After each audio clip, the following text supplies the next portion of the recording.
వైష్ణవీదేవి ఆలయం హిమాచల్ ప్రదేశ్లో ఉన్నది.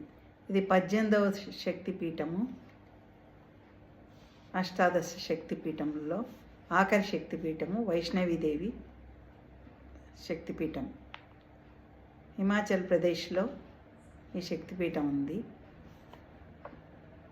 ధ్యాన శ్లోకం: కాలధర పర్వతాగ్రే జ్వాలారూపాను భాససే జ్వాలాముఖీతి విఖ్యాత జ్యోతిర్మూర్తి నిదర్శన రాధేశ్యామేతి నాదేన వర్ధమాన త్విషాంతతి జ్వాలాయాం వైష్ణవీదేవి సదా రక్షతు శాంకరి.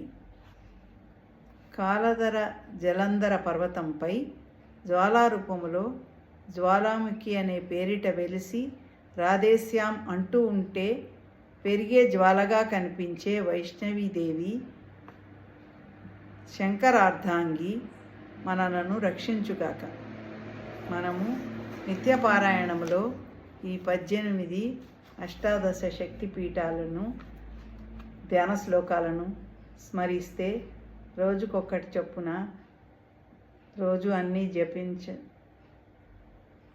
శ్లోకాలు పఠించలేకపోయినా రోజుకొకటి చొప్పున పఠిస్తూ ఉంటే మనకి సకల శుభాలు, అష్టైశ్వర్యాలు, ఆరోగ్య, సంపత్తి, విద్య,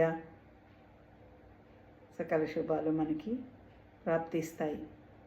మీ సుచరిత. వీలైనప్పుడు ఈ ప్రదేశాలకి సెలవుల్లో పిల్లల్ని తీసుకుని వెళ్తూ ఉంటే మనకి చాలా మంచిది.